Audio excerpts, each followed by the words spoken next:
వందల ఎకరాలను కొంతమంది భూ కబ్జాదారులు ఆక్రమించుకొని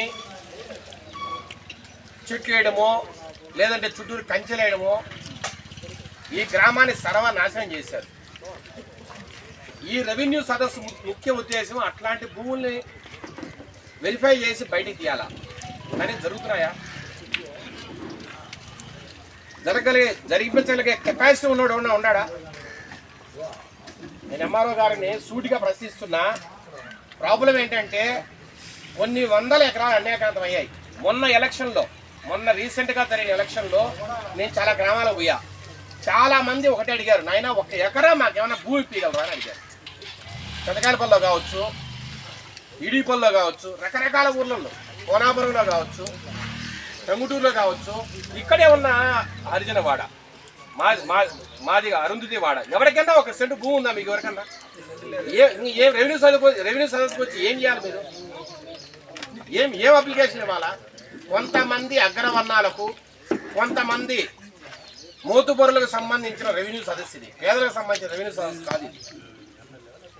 ఇవన్నీ కూడా రాజకీయం చేయాలంటే 10 మందికి మేలు చేసి రాజకీయం చేయాలి, కానీ 10 మంది నాయకుల కోసం బ్రతికే రాజకీయాన్ని నేను చెయ్యను.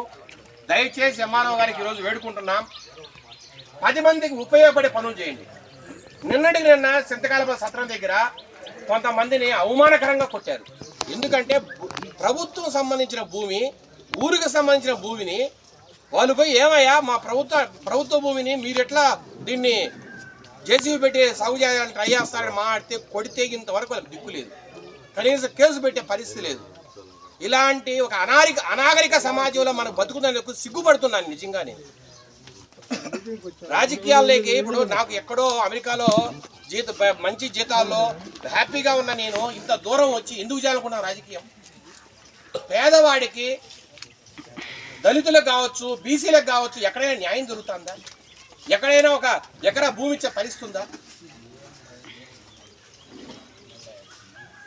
రైట్.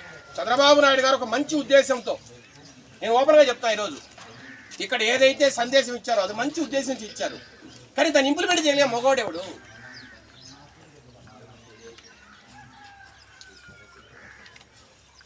అందరూ ఆలోచించాలా. నేను ఒకటే కోరుతున్నా, కేవలం కొంతమందికి మాత్రమే ఉన్న భూములు 10 మందికి దక్కాలా అంటే అందరిలో కూడా చలనం రావాలి. ప్రతి ఒక్కరూ నిలదీసి అడగాలి. ఎవరు అడుగుతున్నారు? మీటింగ్కి వస్తే బిస్కెట్లు, చాక్లెట్లు, దాంట్లో నీళ్ళు తాగి ఇంటికి పోవడం జరుగుతుంది. మాకు ఎక్కడో భూమి అని ఎంఆర్ఓ గారి అడిగే మనిషి కూడా చెప్పండి. ఇక్కడ భూమి అనేది ప్రతి ఒక్కరికి ఒక సామాజిక స్టేటస్, అది సోషల్ స్టేటస్. నాకు ఒక 2 ఎకరాల భూమి ఉందని గొప్పగా చెప్పుకునే దానికి ఒక స్టేటస్, అది ప్రిస్టేజ్ ప్రతి ఒక్కరికి. ఎంతమంది దళితులకు, ఎంతమంది బీసీలకు భూములు ఉన్నాయి? నేను కొన్ని ఏళ్ల నుంచి చూస్తున్నా, అన్నా మాకు 1 ఎకరా భూమి పెట్టినా అని. ఎక్కడైనా పెట్టగలుగుతున్నావా? చాలా మందికి బాధ కలగచ్చు, కొండే వాళ్ళకు లీడర్లకు కావచ్చు, లేకపోతే రకరకాల వ్యక్తులు బాధ కలగచ్చు. కానీ ఇది రాజకీయం కాదు. 10 మంది కోసం చేస్తేనే రాజకీయం. 10 మంది మంచి కోసం, 10 మంచి హితం కోసం రాజకీయం చేద్దాం. మనం ఇప్పటి నుంచైనా మారుద్దాం. నేను ఒకటే కోరుకుంటున్నా, ఎక్కడైతే ఇంకా ప్రభుత్వ భూములు మిగిలి ఉన్నాయో, ఏవైతే ఇంకా ఖాళీగా ఉన్నాయో అవన్నీ కూడా అతి త్వరలో మనము ప్రజలకు పంచాలా. 1 ఎకరా, మన చింతకాయలపల్లికి పోతే 1 ఎకరా భూమి అని 10 సార్లు అడిగారు నన్ను. మాటిచ్చి వచ్చాను నేను చింతకాయలపల్లిలో. ఇంతవరకు ఆ రకంగా మనం ముందుకే పోలేకపోతున్నాం. నేను ఒకటే వేడుకుంటున్నా ఇక్కడ ఎంఆర్ఓ గారిని, మీరు కొంచెం స్పీడ్గా యాక్ట్ చేయండి.